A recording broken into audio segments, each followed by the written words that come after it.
Mimi ni mwanagenzi ambaye nilikuwa nyumbani na nilipata fursa hii ya kujiunga na kozi hizi katika mitandao ya kijamii.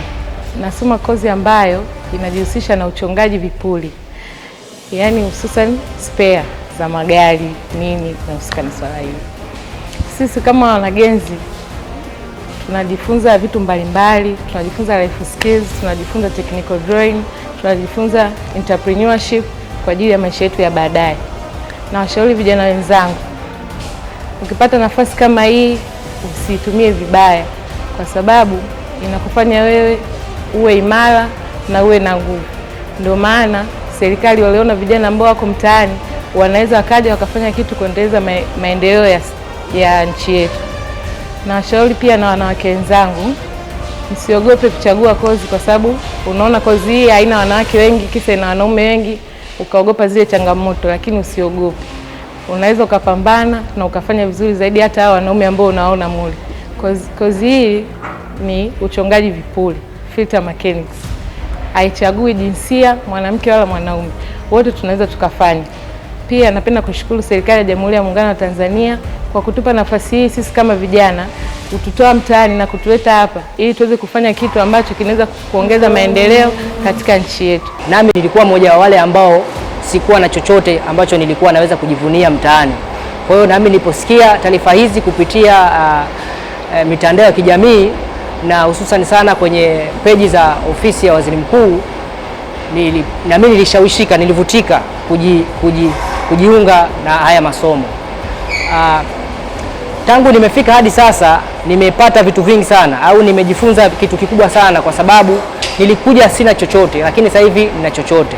Mimi ni mwanafunzi wa hapa Don Bosco katika fani ya sola, ni mwanagenzi. Nimechagua kusoma sola kwa sababu nina uelewa mkubwa wa kidogo wa umeme na ninataka kusaidia familia na jamii yangu katika uzalishaji wa umeme mbadala. Mafunzo niliyopata hapa nikiwa nasoma sola, nimeweza kutengeneza connection mbalimbali, kufunga panels, kufunga inverter, kutengeneza change over switch na vitu vingine. Mafunzo niliyopata kwenye hii fani ni mengi sana. Kwanza nilikuwa sijui jinsi ya elimu ya kuhusiana na masuala ya sola. Nilipokuja hapa nimejifunza jinsi ya kufunga sola, jinsi ya kuwasha taa, nimejifunza kushort masuala ya umeme. Namshukuru Mama Samia kwa kutoa hizi fursa, kwa sababu zimetusaidia sana. Kwa hiyo nampa hongera sana Mama Samia. Nilikuwa ninatamani siku moja nije kuwa mwanamento and welding fabrication mzuri, lakini nilikuwa sijui namna gani nitajikwamua.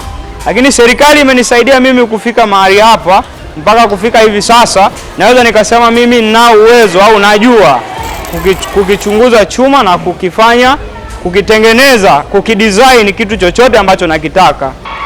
Kutokana na ndoto nilizokuwa nazo mimi mwenyewe hapo zamani, ila sikuweza kupata nafasi kama hii, naweza kushukuru serikali.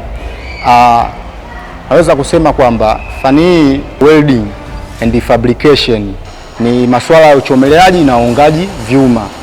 Itaweza kunisaidia kwenda kujiajiri huko mtaani katika soko la ushindani, kwa kuwa tumefundishwa jinsi ya kutengeneza vitu mbalimbali.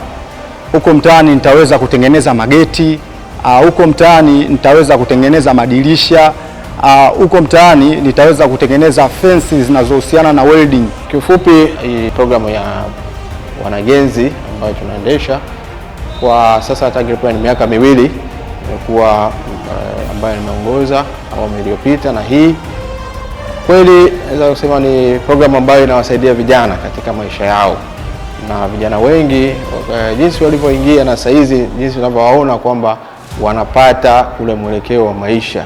Wengi walikuwa wamekata tamaa, lakini sasa hizi pole pole unaona kwamba wanaanza kurudi katika uhalisia wa maisha, kuanza kuona maisha ni nini na kutambua nini kinachofanya.